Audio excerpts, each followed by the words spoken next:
Good morning.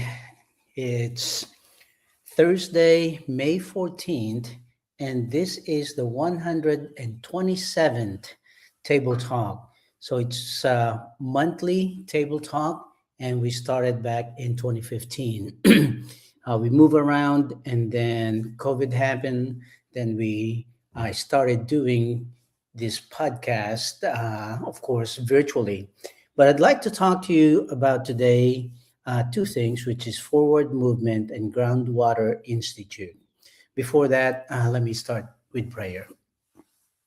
Heavenly Father, we give you thanks today. Thank you for your grace, your love to your people. And Lord, that you have created everyone equal in your eyes. Lord, I just pray that you will bless this segment of Table Talk. And we pray this in your name. Amen. All right, so let me just give you some updates about Faith, Hope, and Love. For those of you who are just joining or watching this, hey Keisha, you may be new to it, but again, we created Faith, Hope, and Love Table Talk in order for us to connect people, to engage people, to provide references to people and resources, first of all for the food pantries, and then later on for the greater good of the different community resources and services.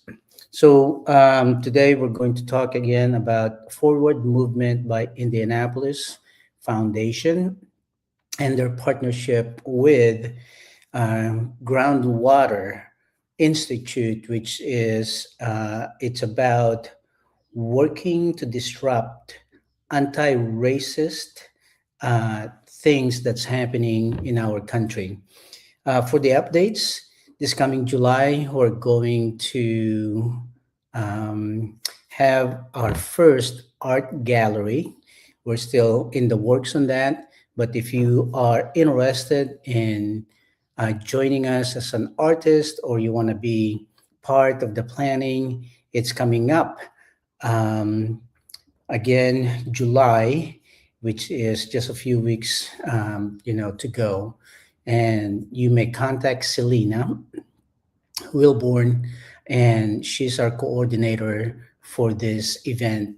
And what we thought about that is that again, this is with regards to education that also connect with arts, creativity, and that's why we're doing it.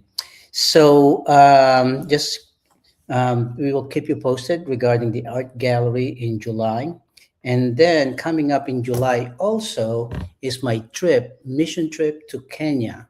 And this is about the planning, meeting with people, with leaders, with government officials in Kenya. And there's a small town called Akala, Kenya, which is west of Nairobi. And I'll be leaving on the 7th of July and coming back on the 28th. You might be wondering, what is this all about? Well, again, our plan is to establish a physical university, Faith, Hope, and Love University in Kenya, and you may have already received some letters, phone calls from us regarding giving the Kenyan University to be established by Faith, Hope, and Love Academy and University. Um, if you are interested in learning more about this mission trip, you can call us at 317-572-5793 or go to our website, fhlinternational.org. Now, I'd like to just show you, here's my um,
um, be part of planting seeds of transformation. We call this mission trip Seeds of Transformation, because transformation happens when we become aware, when we learn, and also when we share with each other, and then we influence people in a good way for the betterment of the community.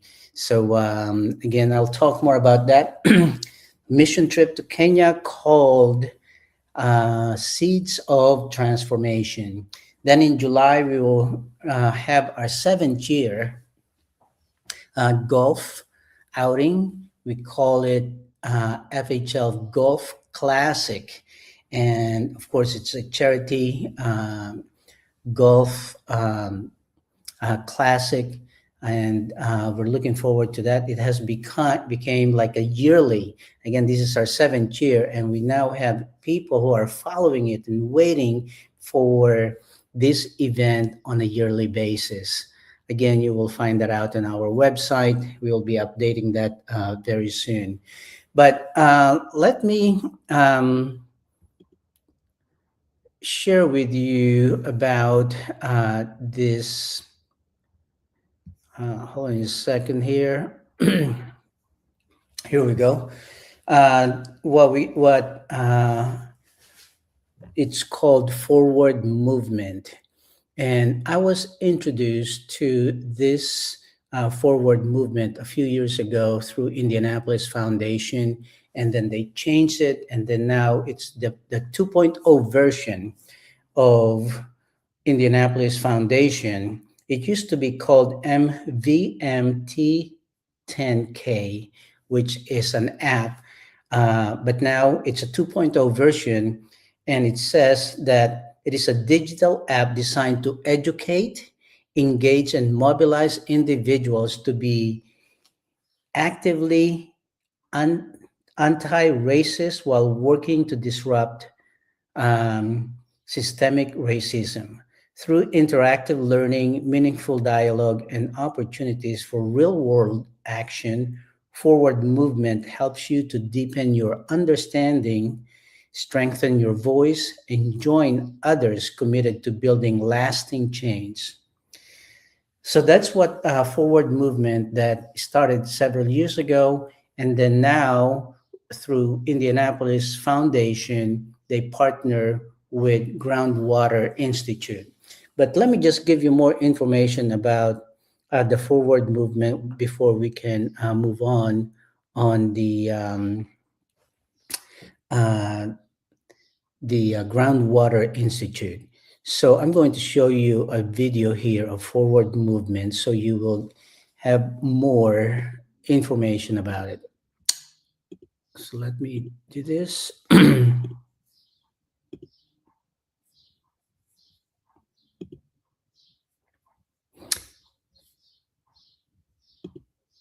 Um, Sorry about that.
You know what? I lost my presentation here, but there's a short video about forward movement that maybe I can share that with you later on. So forward movement is for anyone who is ready to learn, grow and take action toward racial equity, whether you're just starting your journey or already deeply engaged in anti racism work.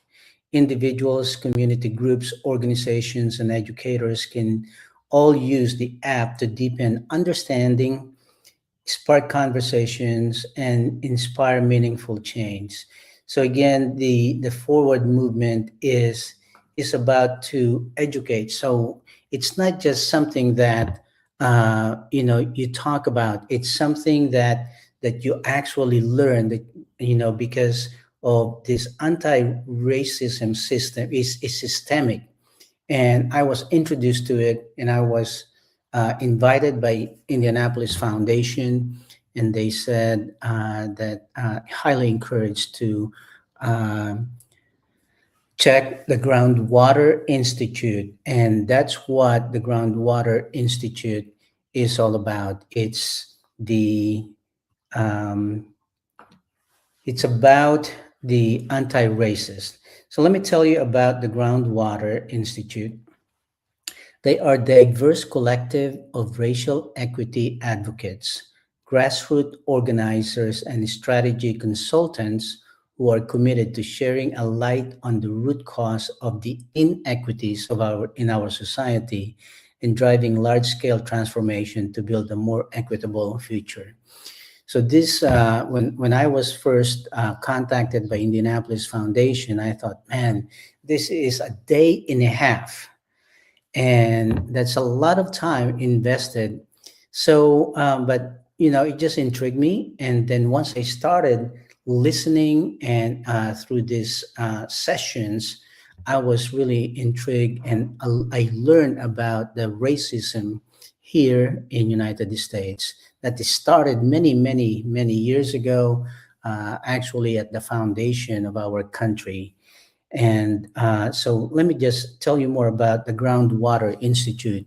And by the way, uh, this is not a free, workshop, but if you are interested, I was given a voucher for 1 day and a half workshop with them. It's a virtual workshop. And if you are interested, let me know, and maybe we can send you there or do the virtual workshop with them. They believe in ending structural racism that will require a colossal and collective effort. Their approach is grounded in the principle of movement, uh, buildings, and organizing, which emphasize the importance of building a base of active and committed leaders as a prerequisite for sustaining change. So they work with leaders from major institutions across the country in the corporate, nonprofit, and government sectors who intend to bring the full weight of their organizations and influence to bear in the struggle for racial equity. They seek to equip these leaders with analysis, skills, and community to transform themselves, their organizations, the system they are part of, and ultimately the world. So when I was listening, I was taking a lot of notes and learning. They have some videos that they show, and then also they are, uh, there are people who are experts in the area of this topic. And let me tell you their approach. And this is there are some similarities as far as our approach at Faith, Hope, and Love, because we are a training, educating, empowering organization. So this is the approach of Groundwater Institute. It's a problem-solving tool that helps them address root causes. So you can apply this also if you are uh, teaching or training other people. So first, there's the diagnosis. So for them, we have to look deeper to connect issues that may seem disconnected on the surface. So let me explain that. So, say for example, in a food pantry or food insecurity, people may come to your food pantry, you give them food, and and they go, but there's more to the surface than receiving food, and that's what they're saying here is to connect issues that may seem disconnected on the surface. And the issues for food insecurity, a lot of that is about um, economics, maybe not have enough money to purchase nutritious food, or maybe somebody is underemployed, or maybe someone is disabled, or maybe elderly, or maybe just somebody just got displaced. You know, that happened a lot during COVID.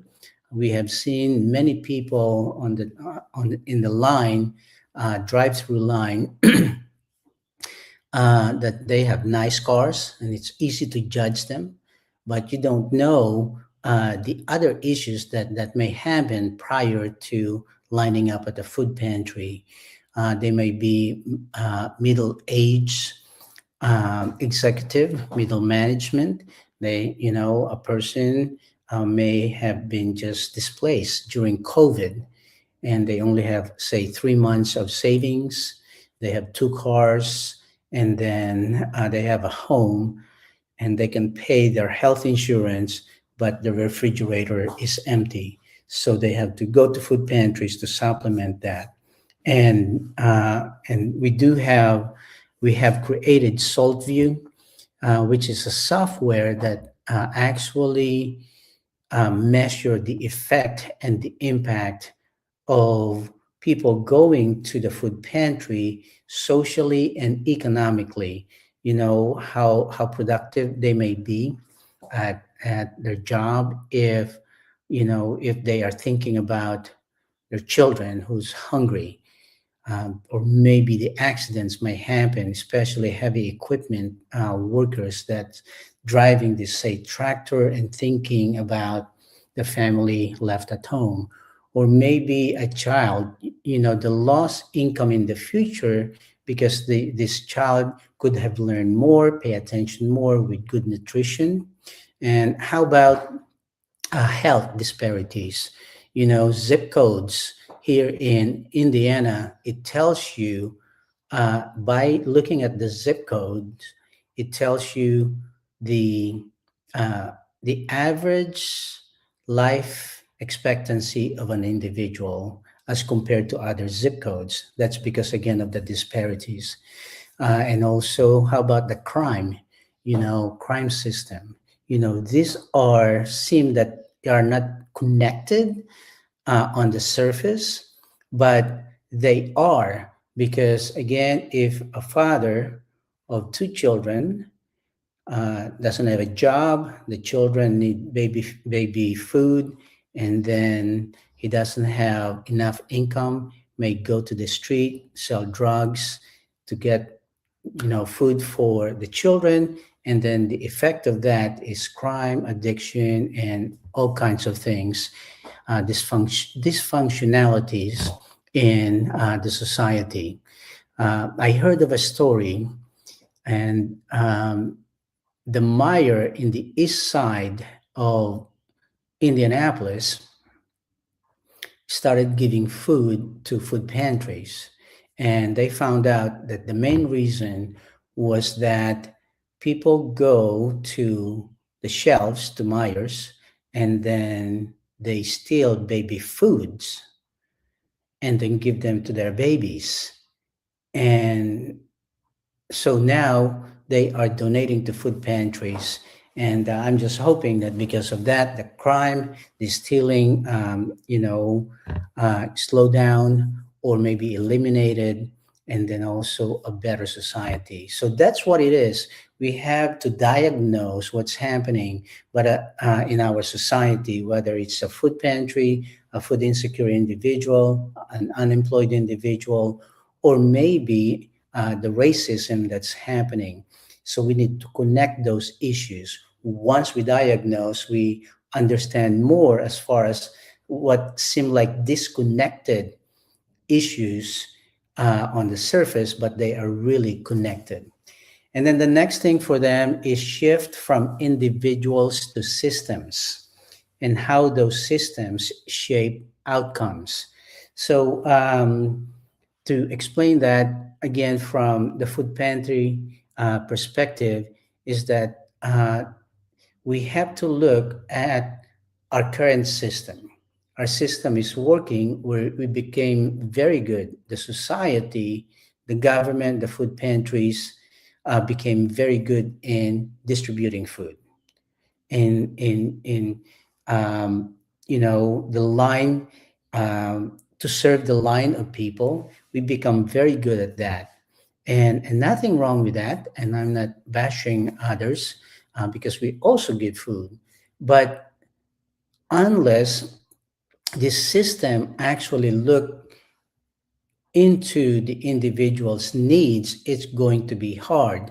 So, first the individuals and then the systems. Then there are ways that we can influence the culture and then hopefully shift that system into a better one.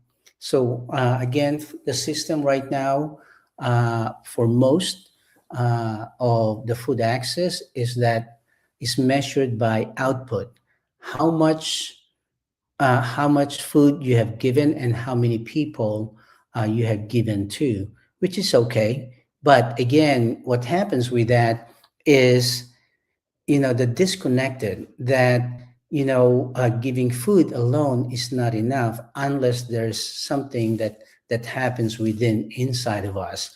Programs are good, but when the programs are finished, then sometimes people revert back to the old habits. So we need to change the system in how we can influence others and influence the society for a better system. And there's a book called Upstream Thinking. And upstream, you may have already heard it.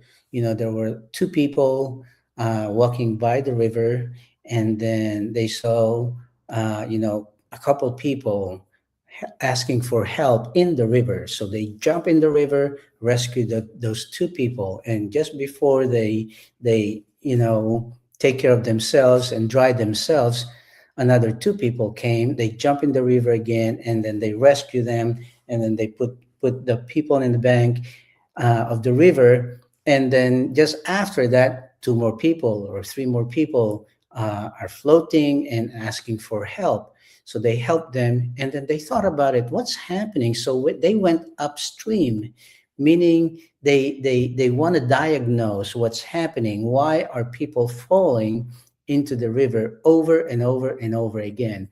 And you can apply that again in anti-racism. Why is our society producing this kind of attitude, thinking, or behavior? The perspective. And so these two men went upstream, and then they found out that there's like a breach on the bridge. The bridge is not secure, and people keep falling over and over and over again. So if you think about it, what can we do? What kind of system can we do to hopefully prevent people from falling into being a food insecure individual, or maybe falling into judging others and becoming a racist? So there has to be a change in the system. And that's what Faith, Hope, and Love is doing, at least in the training, not just for food pantry, but also in changing the perspective of people and looking for more of the brighter side and the constructive side of our society. And we have a workshop which is called Beyond This Hunger, because in this country there are more people who are hungry mentally, emotionally, and spiritually than physically. Imagine that. We throw more food than what we give to charity in this country. And you can just check that out. And but again, so if there's more food, we are throwing more food than what we're giving away, then the food is not the issue. The issue is the system. And in the system, it may include the transportation, of course, communications, collaboration, and those are part of creating a holistic system that can change the future of food access and also helping people and shifting again this racist and judgment of other people. So that shift from individuals to systems. So again, diagnosis is the first thing. This is their approach. And again, I'm just comparing it with what Faith, Hope, and Love is doing. And I just found out about them several weeks ago. But again, I'd like to share it with you because what they're doing is very important. Um, so, first, they have the diagnosis, looking deeper to connect issues that may seem disconnected on the surface. And then the next one is shift from individuals to systems. And that's what we just talked about. And then, they moved or we moved to define your rightful role, meaning build the team you need and take tangible steps to make real change. So from individuals to systems, and then now to building team that sees what you're doing, uh, and will take the tangible steps to make real change, whether it's a food pantry system or racism. And that's, for us, we have to define our role. So what is our role? Say, for example, again, I can talk more about the food pantry or food access because that's our core competence and at Faith, Hope, and Love. We train, we mobilize, and we empower communities to provide food for people, take care of the emergency needs, and then train the volunteers how they can identify the deeper needs of people so that they can connect them with other resources. Again, going upstream and look at possible things to prevent again people from falling into that water. So define your role and build the team. So if you are, say for example, in education, you're looking to change or redefine, the education system, that there's always something that can be improved. Nothing is perfect. So again, so if you look at, say, education, you want to change how education function for people, how you teach people, or how students are learning. And that's why we're going to Kenya, because we have seen what we're doing here is effective, and now we want to share it. So for that, we spoke to the students in Kenya. We have students there last year. And in July, as I mentioned, they will be graduating with missional, um, missional community development. Because again, all of us, need community. And in order for us to change our culture, then again, we have to find our team or build a community. Anyway, these students will be graduating in July, and I will be there. I will be meeting them in person for the first time. But for me, I look for team members who are willing to learn, and also that are like-minded individuals who are looking for progress, for transformation. And since they are our students, they learn more about our ways, what the things that we teach them for community development, and they were very, very interested, and I post a a sentence to them or a question. What if we establish a university in Kenya? So these are the team of people. So we're talking about build the team you need. So now we need people who are there in Kenya, who have been trained by Faith, Hope, and Love, and then also who are hungry to share more about what they learn in their own community. So that's a team of people, and these students, I mentioned to them, I'd like for you to find teams of people in local community. So I train them to how to speak to, say, government officials, other pastors, corporations, stakeholders, potential partners. And I send them letters to send to invite those local decision makers to meet with me so that I can share the vision, and that's part of changing the system. Share the vision about Faith, Hope, and Love University. And now, again, I just showed you. Let me show you this. This is my schedule. You know,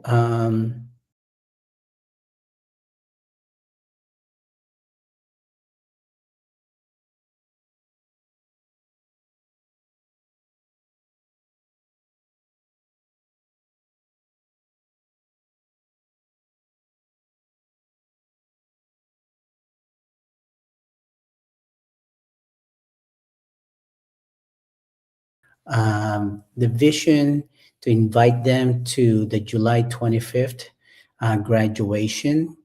Uh, and in that way, they hear more about the university, and then maybe some of those people will become stakeholders or partners or even students for the future University of Faith, Hope, and Love in Kenya. So again, that's their problem solving approach, which is again very similar to what Faith, Hope, and Love is doing. Um, there, there are videos again. There are definitions. Definition is very important for us to understand the problem, understand the possible solutions. Because sometimes if we define the problem in the wrong way, then we may get the wrong solution. So they talk deeper about definitions. What are the definitions of certain terms that affect the system, and then the history of race. They talk about how race became the way we understand now. The role of individuals, we just talk about that. The effect on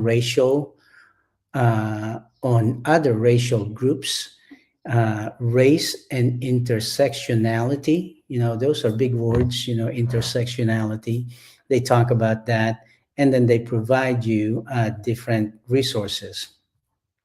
So that is Groundwater Institute. And if you are interested about that, you can check out, you can Google Groundwater Institute. And again, we have they invited me, Groundwater Institute, to invite one person, if that person qualifies and has the commitment to invest a day and a half in learning more about the inequities in our society. Then you can just contact me via email, merlin@fhinternational.org, or you can call our office at 317-572-5793. Now, I'd like to get back to you as far as um, First, I'd like to give a shout out to Indianapolis Foundation for their work in the community. They have supported us in the past, and then again for this very important issue. Um, so again, I'd like to uh, inform you about what this forward movement by Indianapolis Foundation. This is a digital app designed to educate, engage, and mobilize individuals to be actively anti racist while working to disrupt systemic racism.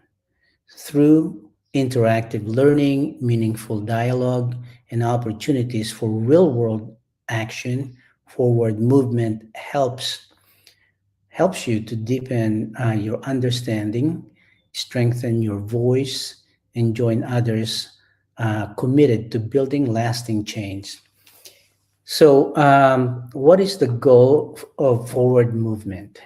And again, I just want to educate you. I don't know a whole lot of things about the forward movement. I know a little bit, but again, it's a great app.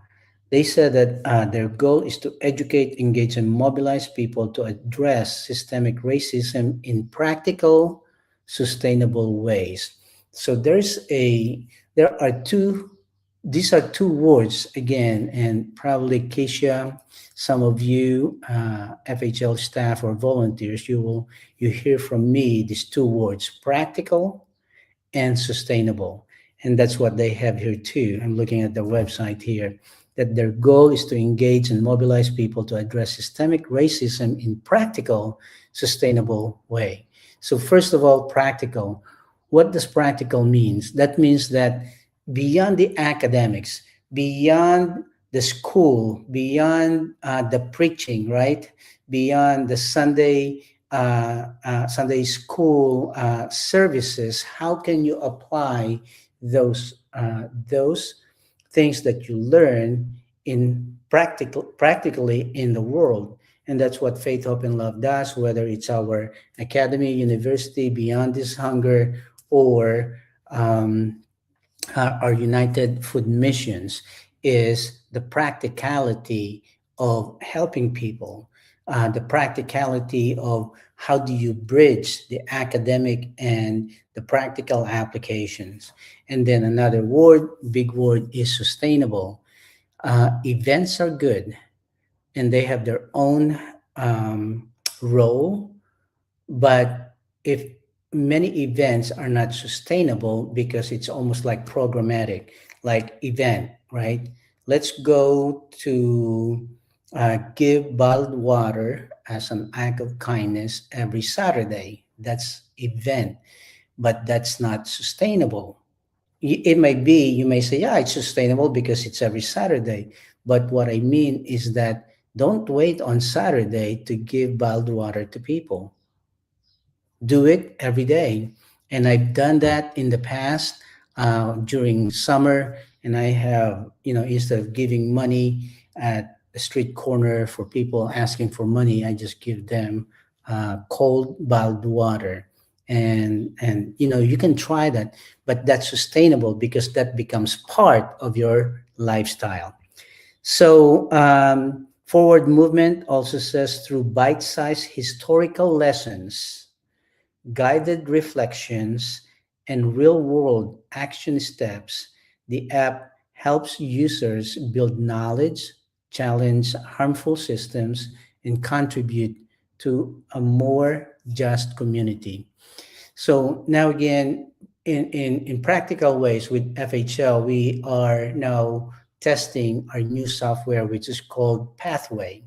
And again, there's just so many similarities. This is like what you call collective consciousness that, I'm not talking about with Indianapolis Foundation about Pathway, but this is very similar to our Pathway app, which is building knowledge, being aware of ourselves, and then finding, ways how we can change our lifestyle, maybe our behavior, our thinking, our perspective.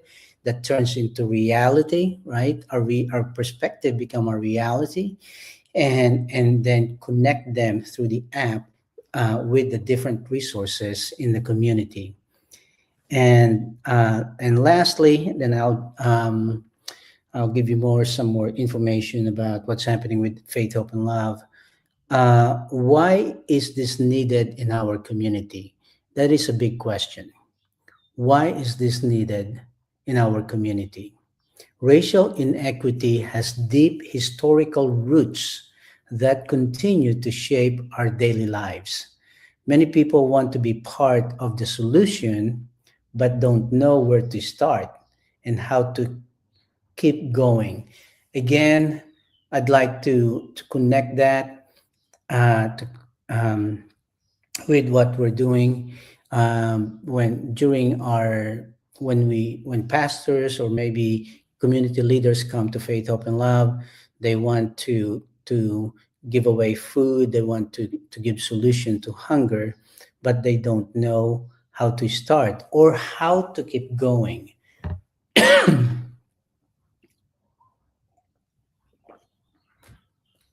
So they start again. I'll take you back to diagnosis, and then from individual to system, and then finding your team. And basically, that's what Faith, Hope, and Love has been doing in the past 20 years, is to diagnose and then work with individuals, and then from individuals to system, and then from system to finding your team who are like-minded or who are willing to learn and work with you, and then that's how we can influence progress in our community. And forward movement provides an accessible guide path grounded in history. And I tell you what, that was pretty good. That was good history that many of the attendees, when I attended the Groundwater Institute, they said, I never learned that in my college or maybe in my master's degree. And it's very good. Community voices and actionable steps so that change doesn't just remain a conversation, but becomes a collaborative movement. So again, we can talk more about, racism, inequality, food equity, but if we don't know really the history about it, if we don't know about, if we don't diagnose it, why it's happening, and also what's happening with the individuals, then it may not be sustainable, and it will just remain conversation or maybe even judging one another, because we talk about something that we don't really know much, and we just like, hey, I just want to give away food. Okay, so what is that really what you just want to do, or you want to do upstream and then maybe provide emergency food assistance while looking for sustainable solution. And that becomes a collective movement. And that collective movement, we have a network of missional food pantries here in Indiana. And by the grace of God, we have trained and launched over 70 missional food pantries in Indiana. So that's a collective movement from a small staff of Faith, Hope, and Love, to volunteers, to the coordinators, and then to churches, to food pantries, and then in Indianapolis, to Anderson, to Fort Wayne, to Elkhart. So now, again, it become more of a collective movement, which I mentioned earlier, collective consciousness, because people are really looking for change. And so you can go, I'm going to post on the comment here. You can contact Forward Movement at Indianapolis Foundation.org. So that's Forward Movement at Indianapolis Foundation.org. and so you can contact them regarding that. And then the groundwater, let me see if I have the groundwater here. um, Let me give you another link here for forward movement. You can um, go to that link also, and let's look at the Groundwater Institute.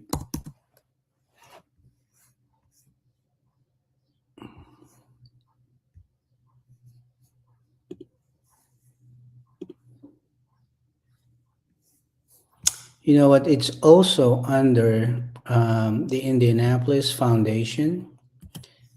So let me give you the link, and you can go there and check it out. But again, through Indianapolis Foundation, you can um, learn more about the Groundwater Institute. So that's all for now. But again, for the updates, we're going to have our art gallery in July. If you are interested in that, you can just email. You can email Selena at fhlinternational.org. Uh, you can do that, or you can also email Keisha at fhlinternational.org regarding the academy and also regarding the university. Mission trip to Kenya. If you want to plant seed, if you want to partner with Faith, Hope, and Love, I mean, this is really a groundbreaking thing in Kenya. It's people are talking about it now, from the government, businesses, and the communities and the churches. And I'm not saying that because we're going there, but I believe God had ordained it to happen. It could start small, maybe just like a few students, but it doesn't matter. Uh, the, the, the main thing is to plant seeds. So plant seed, you can just think about planting seeds, then you can see the trees start growing, and then fruits start blooming, right? Flowers start blooming, and then there's fruit, and then people can pick from it. So what I mean with that is that what you plant in prayer, encouragement, or financial, that will uh, be like a seed of transformation in Kenya. And you can email me directly on that, as far as the my mission trip to Kenya, and then also the golf outing, the seventh annual Golf Classic, FHL Golf Classic, is coming um, in August. So you will receive more information regarding that. But again, I thank you for what you do.